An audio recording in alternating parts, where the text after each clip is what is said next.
नमस्कार दोस्तों, मैं Sonu Lohia Delhi police previous paper analysis में आपका हार्दिक स्वागत करता हूं। आप जुड़ेंगे मेरे साथ और देखेंगे जो दिल्ली पुलिस के 2020 में पेपर आयोजित किए गए थे, तो उनमें जीएस से संबंधित जो आपके महत्वपूर्ण प्रश्न पूछे गए हैं उन्हें आप मेरे साथ मिलकर के हल करने का प्रयास करेंगे। तो आप जुड़ जाएंगे मेरे साथ और देखेंगे जो दिल्ली पुलिस पेपर एनालिसिस है उसे आप मेरे साथ मिलकर के हल करेंगे सभी। तो इसमें जो आपके दिल्ली पुलिस में जीएस से संबंधित महत्वपूर्ण क्वेश्चन पूछे गए उनको हम इस सीरीज में आपका हल कर रहे हैं और इस सीरीज का प्रथम क्वेश्चन आपके सामने पेपर एनालिसिस हम पढ़ रहे हैं। तो इसमें प्रथम क्वेश्चन आपके सामने है, क्वेश्चन आप पढ़ेंगे सभी जी। प्रथम क्वेश्चन है, मिट्टी की नमी बनाए रखने के लिए बंजर भूमि को कार्बनिक पदार्थों की एक परत से ढकने की प्रक्रिया को क्या कहा जाता है। तो आपको बताना है मिट्टी की नमी बनाए रखने के लिए बंजर भूमि को कार्बनिक पदार्थों की परत से ढकने की प्रक्रिया को क्या कहा जाता है। छत की खेती बोलते हैं, इंटरक्रॉपिंग बोलते हैं, समोच्च जुताई बोलते हैं, मल्चिंग बोलते हैं। इनमें से आपको बताना है मल्चिंग बोलते हैं, इंटरक्रॉपिंग बोलते हैं या आपको पूछा जाता है कि छत की खेती कहा जाता है। इनमें से आपको बताना है। तो मिट्टी है जो आपकी भूमि होती है, तो भूमि को क्या, कोई भी भूमि हो इसको ऊपर आप किसी परत से ढक देंगे, इस तरीके से ढक दिया जाता है। तो ये वाली जो आपकी क्रिया है ये क्या कहलाती है, ये कहलाती है ये आपकी मल्चिंग। क्या कहलाती है आपकी, ये कहलाती है मल्चिंग। क्या कहलाएगी, मल्चिंग कहलाती है। तो चौथा ऑप्शन आपके सामने ऑप्शन डी। ऑप्शन डी देखेंगे, ऑप्शन डी में क्या है आपका मल्चिंग।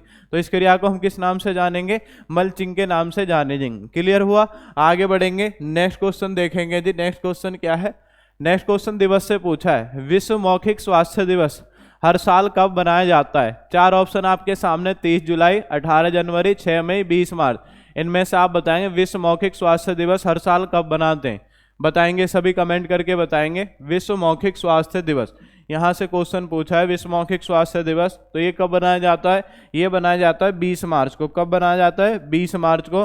और 20 मार्च को एक और आपने दिवस पढ़ा होगा, कौन सा दिवस है, विश्व गौरैया दिवस। कौन सा दिवस है आपका, विश्व गौरैया दिवस। तो विश्व गौरैया दिवस भी आपका कब बनाया जाता है, ये भी ध्यान रखेंगे। विश्व गौरैया दिवस भी आपका 20 मार्च को बनाया जाता है और विश्व मौखिक स्वास्थ्य दिवस भी कब बनाया जाता है, 20 मार्च को बनाया जाता है। क्लियर हो गया, आगे बढ़ेंगे। नेक्स्ट क्वेश्चन देखेंगे। नेक्स्ट क्वेश्चन क्या है, नेक्स्ट, निम्नलिखित में से कौन सा शब्द गजल के दोहों के लिए संयुक्त होने वाला शब्द नहीं है। तो आपको बताना है कि गजल के दोहों के लिए प्रयुक्त होने वाला शब्द नहीं है। कौन सा आपका, मिश्रा, मतला, मकट या मकटा या मांड। इनमें से आप बताएंगे। थोड़ा सा डीपली क्वेश्चन है, अलग सा क्वेश्चन आपका पूछा गया है। तो इसका जो सही आंसर होगा, सही आंसर क्या होगा, सही आंसर होगा आपका मांड। क्या होगा, मांड।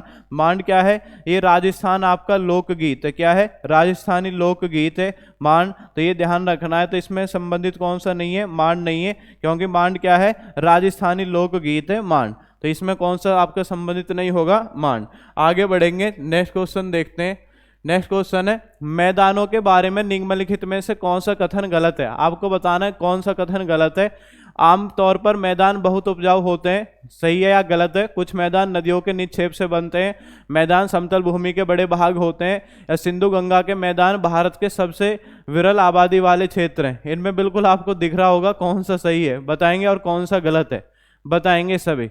तो इसमें ऑप्शन कौन सा सही आपका, मतलब कौन सा गलत है। तो कौन सा गलत है, सिंधु गंगा के जो मैदान है, तो यहाँ पे पूछा है विरल आबादी, ये गलत है बिल्कुल। ये कैसा, आपके सघन आबादी वाले क्षेत्र हैं, ठीक है।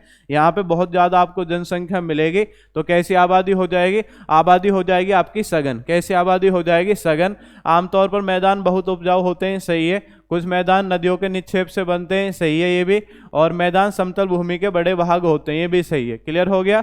तो अगर यहाँ पे पूछा कि सिंधु गंगा के मैदान भारत के सबसे विरल आबादी वाले क्षेत्र हैं, गलत है, क्योंकि कैसे हैं, सघन आबादी वाले क्षेत्र हैं, यहाँ पे आपकी जनसंख्या का विस्तार मिलता है।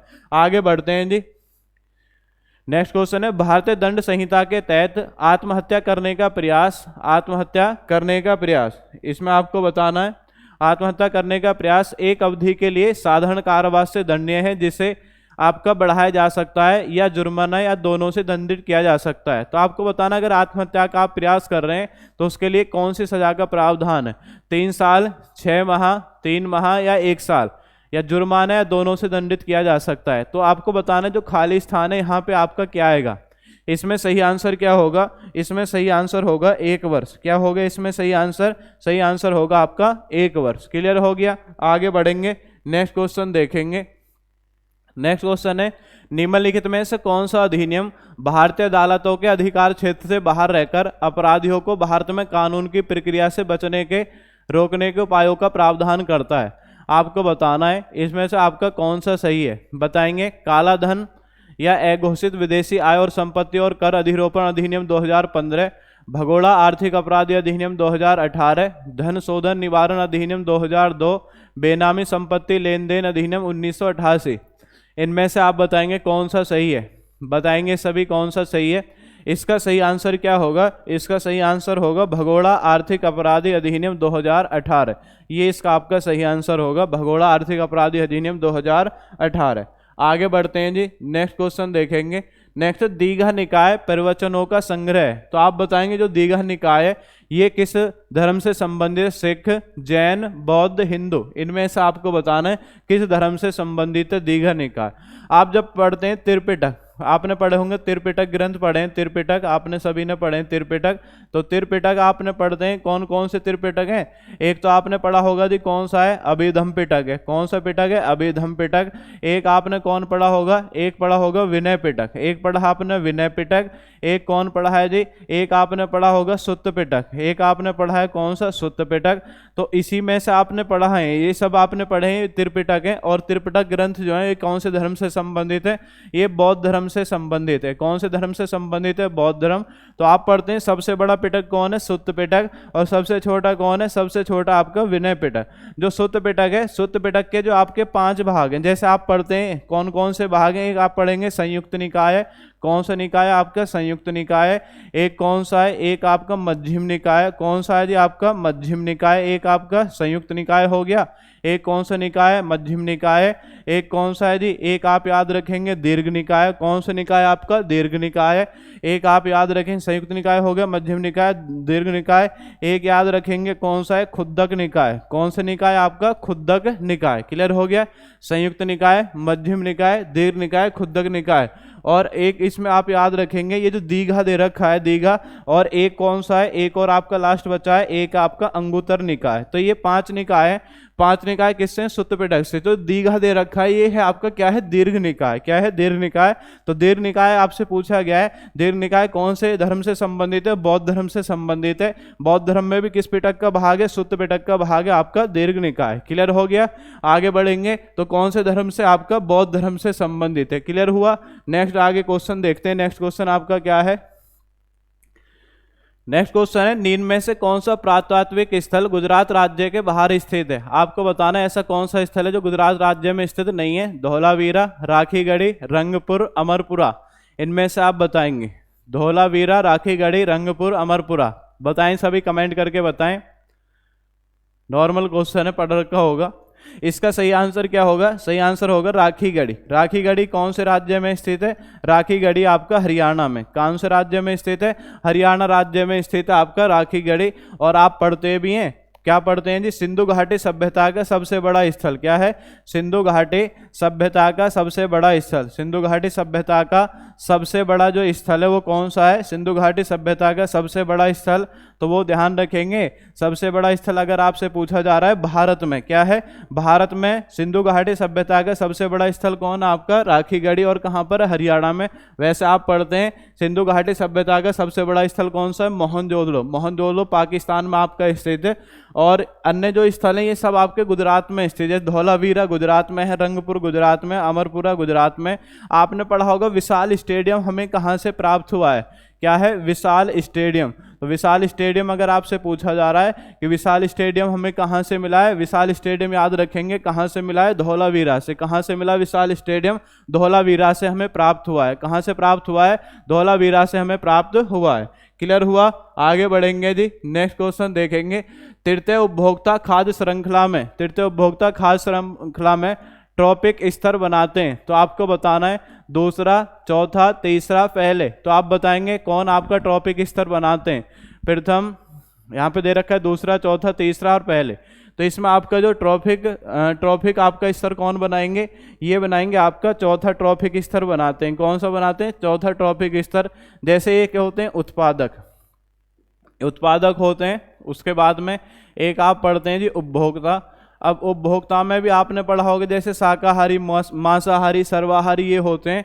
उसके बाद में जैसे जीव जंतु होते हैं या जीव जंतुओं की मृत्यु हो जाती है, या आपने पढ़ा होगा जो मांसाहारी होते हैं, जीव जंतुओं की मृत्यु हो गई, जीव जंतुओं की मृत्यु होने के बाद में तो उन्हें खाने का कार्य कौन करता है? जैसे आपने पढ़े होंगे चील और क्या है आपके गिद्ध। क्या है आपके? चील और गिद्ध।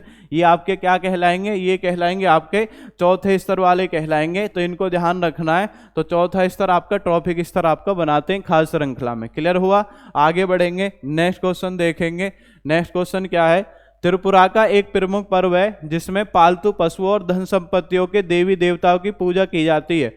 इनमें से आपको बताना है खर्ची पूजा, केर पूजा, गरिया पूजा, लंपारा पूजा। ये सब आपके त्रिपुरा के ही उत्सव हैं सारे। जो खर्ची पूजा है ये भी त्रिपुरा में होता है, केर पूजा ये भी त्रिपुरा में, गरिया पूजा भी त्रिपुरा में, और लंपारा पूजा भी आपका त्रिपुरा में। लेकिन यहाँ से आपको याद रखना है कि इसमें देवी देवताओं की जो पूजा है वो कौन से आपके ये वाला जो आपका है कि प्रमुख पर्व जिसमें पालतू पशु और धन संपत्ति और देवी की पूजा की जाती है, ऐसा कौन सा आपका उत्सव है? तो इसे ध्यान रखेंगे। ऐसा उत्सव कौन सा है? ऐसा उत्सव है आपका गरिया पूजा। कौन सा उत्सव है आपका? गरिया पूजा। क्लियर हो गया? नेक्स्ट आगे बढ़ेंगे जी। नेक्स्ट, मुस्लिम महिला विवाह अधिकार संरक्षण अधिनियम 19 सितंबर को लागू किया गया। आपको बताना है 2018 में, 2004 में, 2008 में, 2014 में।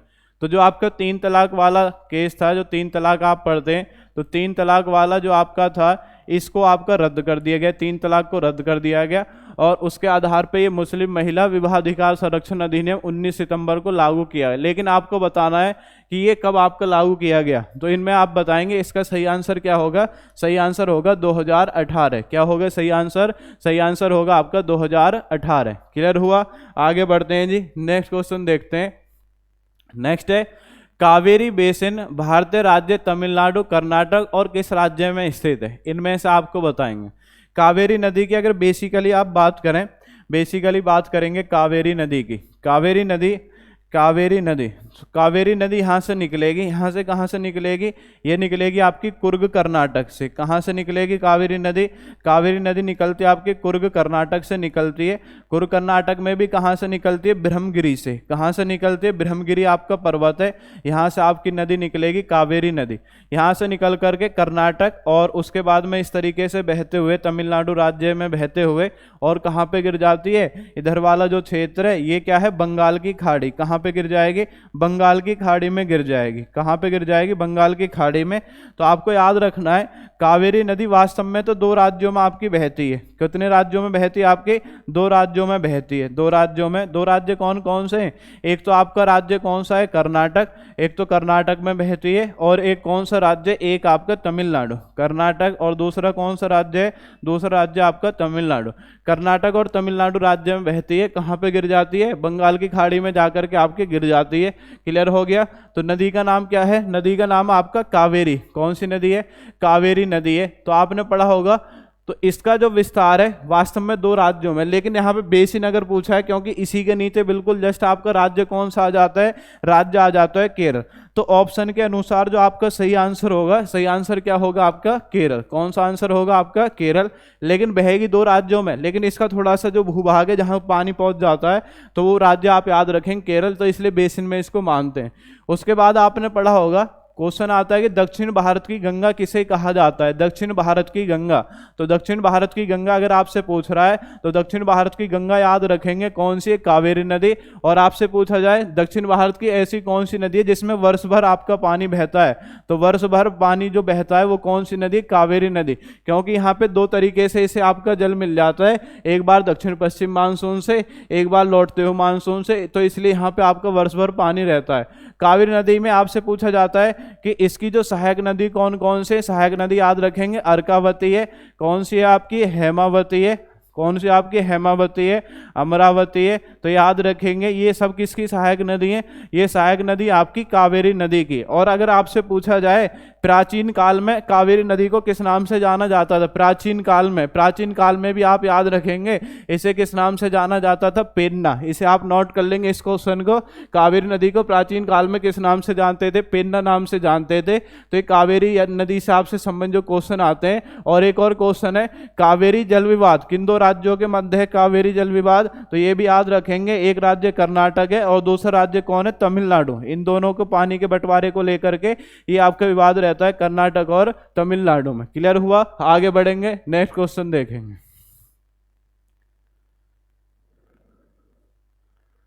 नेक्स्ट क्वेश्चन है, बैंकिंग विनियमन अधिनियम 1949 की धारा में भारत में निगमित एक बैंकिंग कंपनी को अपने बोर्ड में निदेशक के रूप में नियुक्त करने से रोकती है कोई भी व्यक्ति जो किसी अन्य बैंकिंग कंपनी का निदेशक है। तो आपको वो धारा बतानी है। बहुत डीपली क्वेश्चन पूछा है इसमें, ठीक है। धारा आप बताएंगे, धारा कौन सी है? 16, 18, 17, 15, इनमें से आपको बताना है। इसका जो सही आंसर होगा, सही आंसर क्या होगा? सही आंसर होगा धारा 16। कौन सी धारा है? धारा याद रखेंगे 16। आपसे पूछा जाए भारत में स्थापित होने वाला प्रथम बैंक कौन सा है, तो आप याद रखेंगे भारत में स्थापित होने वाला प्रथम बैंक कौन सा है? Bank of Hindustan. कौन सा बैंक है? Bank of Hindustan. ये भारत में आपका स्थापित होने वाला प्रथम बैंक है। कौन सा बैंक आपका बताएंगे? बैंक ऑफ हिंदुस्तान भारत में स्थापित होने वाला प्रथम बैंक है। इसकी स्थापना किस वर्ष की गई थी? 1770 में। कौन से शहर में की गई थी? कोलकाता में। कौन शहर में? कोलकाता में। बैंकिंग से जैसे आपसे पूछा जाता है आरबीआई बैंक की स्थापना कब हुई जी? आरबीआई बैंक की स्थापना हुई 1935 में। आरबीआई बैंक का राष्ट्रीयकरण कब हुआ? 1949 में। आपसे पूछा जाएगा 14 बड़े बैंकों का राष्ट्रीयकरण कब हुआ? ये भी याद रखेंगे, नॉर्मल क्वेश्चन है। 19 जुलाई 1969 में। आपसे पूछा जाएगा जी 6 बड़े बैंकों का राष्ट्रीयकरण कब हुआ? 6 बड़े बैंकों का राष्ट्रीयकरण कब हुआ? 15 अप्रैल 1980 में। तो ये बैंकिंग वाले क्वेश्चन है, ये ज्यादातर रिपीट होते हैं, इनको भी आप ध्यान रखेंगे। आगे बढ़ेंगे जी। नेक्स्ट है, बिछुआ के पौधों की पत्तियां जो अम्ल स्रावित करती हैं तो छूने पर दर्दनाक डंक का कारण बनता है। तो आपको बताना है बिच्छू घास इसे बोलते हैं। तो उसमें वास्तव में कौन सा अम्ल होता है? एस्कॉर्बिक अम्ल, एसिटिक अम्ल, ऑक्जेलिक अम्ल, मेथेनोइक अम्ल। इनमें से आपको बताना है कौन सा अम्ल होता है। बताएंगे सभी। एस्कॉर्बिक अम्ल आप पढ़ते हैं, एस्कॉर्बिक अम्ल। एस्कॉर्बिक अम्ल किसमें मिलेगा आपका? एसिटिक अम्ल किसमें मिलेगा? एस्कॉर्बिक अम्ल जो आपके खट्टे फल होते हैं जैसे नींबू है, नींबू में कौन सा मिलेगा आपका? एस्कॉर्बिक अम्ल मिलेगा। एसिटिक अम्ल या एसिटिक एसिड इसे किस में मिलता है? सिरका में मिलता है, सिरका को एसिटिक एसिड आप बोलते हैं। ऑक्जेलिक अम्ल किस में मिलेगा? ये किस में मिलेगा आपका? अंगूर में मिलेगा, ठीक है। अंगूर में वैसे टार्टरिक अम्ल भी आपका मिलता है, ये भी ध्यान रखेंगे। और मेथेनोइक अम्ल किस में मिलेगा? ऑक्जेलिक अम्ल अंगूर में मिलेगा, गोभी में भी मिलेगा, ब्रोकली में भी मिलेगा। ये थोड़ा सा ध्यान रखना, इन सभी में आपका ये मिलता है। कौन है आपका? ऑक्जेलिक अम्ल। नेक्स्ट मेथेनोइक अम्ल, तो जो बिच्छू घास होती है, बिछुआ घास इसे बोलते हैं, इसमें कौन सा अम्ल होता है आपका? मेथेनोइक अम्ल होता है। इसी कारण आपका दर्दनाक डंक का कारण ये बनता है। आगे बढ़ेंगे। नेक्स्ट क्वेश्चन है, महापद्म नंद ने किस राज्य पर शासन किया? अवंती, वत्स, कौशल, मगध। इनमें से आप बताएंगे महापद्म नंद ने किस राज्य पर शासन किया? बताएंगे सभी, बताएं सभी। महापद्म नंद आपने पढ़ा होगा, कौन सा वंश है? नंद वंश। नंद वंश आप पढ़ते हैं। नंद वंश में हमने 2 शासक पढ़े हैं। एक तो आप पढ़े कि नंद वंश का संस्थापक कौन है? संस्थापक आपका महापद्म नंद, ये नंद वंश का संस्थापक है। और आपने पढ़ा होगा एक दूसरा शासक कौन पढ़ा आपने? घनानंद। दूसरा शासक कौन पढ़ा है? घनानंद। दूसरा शासक घनानंद पढ़ा है। घनानंद को ही पराजित करके आप पढ़ते हैं मौर्य वंश। मौर्य वंश की स्थापना किसने की थी? मौर्य वंश की स्थापना की थी चंद्रगुप्त मौर्य। किसने की थी? चंद्रगुप्त मौर्य ने मौर्य वंश की स्थापना की थी। और किसकी सहायता से की थी? इनके गुरु का नाम क्या था? गुरु का नाम था आपका चाणक्य। क्या नाम था गुरु का? नाम चाणक्य नाम था गुरु का। और आपने पढ़ा है मौर्य वंश की स्थापना की चंद्रगुप्त मौर्य ने चाणक्य की सहायता से घनानंद को पराजित करके, पढ़ा होगा। और एक आप पढ़ते हैं जो सिकंदर है, सिकंदर के भारत विजय अभियान। तो सिकंदर का भारत विजय अभियान 326 बीसी में शुरू हुआ था। उस समय भारत का शासक कौन था? उत्तर भारत का। तो उस समय उत्तर भारत का शासक कौन था? घनानंद। तो जो नंद वंश है, या इससे पहले आपने पढ़ा होगा कौन सा वंश है? हर्यक वंश। कौन सा वंश पढ़ेंगे? सबसे पहले मगध साम्राज्य पर हर्यक वंश। हर्यक वंश के बाद में कौन सा है? शिशुनाग। कौन सा वंश है? शिशुनाग। तो शिशुनाग वंश के बाद में कौन सा वंश आता? आपका नंद वंश। तो हर्यक वंश हो, शिशुनाग हो, नंद हो, मौर्य हो, शुंग वंश हो, तो ये आपको याद रखने, ये सभी वंश कौन से आपके साम्राज्य से संबंधित है? ये मगध से संबंधित है। कहाँ से संबंधित है? आपका मगध से। कैपिटल आप पढ़ते हैं गिरिब्रज या राजगृह, ये आपने पढ़ी होगी पाटलिपुत्र या पटना, तो ये इसकी आपकी कैपिटल है। क्लियर हो गया? मगध से संबंधित था आपका, जहाँ पे महापद्म नंद ने आपका शासन किया था। तो आंसर क्या हो जाएगा? आंसर हो जाएगा आपका मगध। नेक्स्ट क्वेश्चन है, एक तमिल त्योहार है जिसमें मंदिर की मूर्तियों को एक जुलूस में एक औपचारिक स्नान के लिए एक जल निकाय में ले जाया जाता है। बड़ा डीपली क्वेश्चन पूछा है। एक तमिल त्योहार है जिसमें मंदिर की मूर्तियों को एक जुलूस में एक औपचारिक स्नान के लिए जल निकाय में ले जाया जाता है। वेटुकाड, मोपिन, मासी मागाम, खुवाडो कुट, इनमें से आपको बताना है कौन सा सही है। बताएंगे सभी। इसमें सही आपका आंसर होगा मासी मागाम। कौन सा आपका? मासी मागाम। मासी मागाम कौन से राज्य में होता है? ये होता है आपका तमिलनाडु राज्य में। कौन से राज्य में होता है? तमिलनाडु राज्य में आपका किया जाता है। कौन से राज्य में किया जाता है? तमिलनाडु राज्य में किया जाता है। नेक्स्ट आए, आर्थिक सर्वेक्षण ने अर्थशास्त्र को भोजन की थाली से जोड़ने के प्रयास में थैलोनॉमिक्स की अवधारणा पेश की। तो थैलोनॉमिक्स की जो अवधारणा है, ये आर्थिक सर्वेक्षण के आधार पर कब इसे आपका प्रस्तुत किया गया, कब पेश किया गया? 2017-18, 2018-19, 2019-20, 2016-17, इनमें से आप बताएंगे कौन सा सही है। बताएंगे सभी, कमेंट करके बताएंगे कौन सा आपका सही है। बताएंगे सभी। इसमें सही आंसर क्या होगा? सही आंसर होगा आपका 2019-20। क्या है आपका सही आंसर? सही आंसर क्या है आपका? 2019-20। क्या है बताओ? 2019-20, ये इसका सही आंसर है थैलोनॉमिक्स की अवधारणा के लिए। क्लियर हो गया? कौन सा आपका? 2019-20। आज के पेपर एनालिसिस का लास्ट क्वेश्चन है, और लास्ट क्वेश्चन सभी आप हल करने का प्रयास करेंगे। निम्नलिखित में से कौन सा जानवर वैदिक भारत में अश्वमेध अनुष्ठान से जुड़ा हुआ था? तो आप बताएंगे अश्वमेध अनुष्ठान से कौन सा जुड़ा हुआ था। इसमें कोई ज़्यादा दिमाग लगाने की आवश्यकता नहीं है। अश्व आप सब जानते हैं, अश्व किसका पर्यायवाची शब्द है? अश्व पर्यायवाची शब्द किसका? आपका घोड़ा का पर्यायवाची शब्द क्या है? अश्व। पढ़ा होगा आपने। और आप पढ़ते हैं अश्वमेध यज्ञ, तो अश्वमेध आप पढ़ते हैं कि सबसे पहले जो अश्वमेध यज्ञ जो हमें प्राचीन काल में जो आपका पढ़ा है आपने, तो सबसे पहले अश्वमेध यज्ञ वो किसके द्वारा कराए गए थे? कराए गए थे पुष्यमित्र शुंग। किसने कराए थे जी? पुष्यमित्र शुंग ने कराए थे। और अश्वमेध पुष्यमित्र शुंग ने, तो इसमें आपका जो अश्वमेध कर्ता कौन थे? आपके जो पंडित थे, तो उनको आप याद रखेंगे कौन थे? आपके पतंजलि। तो अगर आपसे पूछा जाए अश्वमेध यज्ञ, तो अश्वमेध सबसे पहले किस शासक ने कराए थे? पुष्यमित्र शुंग ने। आपने पढ़ा होगा शुंग वंश का शासक कौन है? शुंग वंश का शासक है आपका पुष्यमित्र शुंग, और इसी के द्वारा जो आपका अश्वमेध यज्ञ कराया गया था। क्लियर हो गया? अश्वमेध यज्ञ आप जानते हैं कि ये यज्ञ जब तक आपका चलता रहता है, इस यज्ञ के दौरान पहले एक घोड़ा को छोड़ा जाता है, और वह घोड़ा जहाँ तक आपका जाता है उस राज्य का विस्तार आपका बढ़ता चला जाता है। लेकिन अगर कोई उस घोड़े को पकड़ेगा तो उसे राजा से युद्ध करना पड़ेगा, और उसके बाद में जो आपका अश्वमेध यज्ञ ये आपका पूरा होता है। तो ये होता है अश्वमेध यज्ञ। तो ये किस जानवर से संबंधित है? आपका घोड़ा से संबंधित है। क्लियर हो गया? किससे संबंधित? आपका घोड़ा से संबंधित है। तो आपका दिल्ली पुलिस पेपर एनालिसिस था, और जो भी इसमें जीएस के क्वेश्चन पूछे गए उन्हें इसमें आपका प्रयास किया गया कि आपको अच्छे से बताया जाए। और इसी के साथ मैं आपसे विदाई लेता हूँ। धन्यवाद। जय हिंद, जय भारत।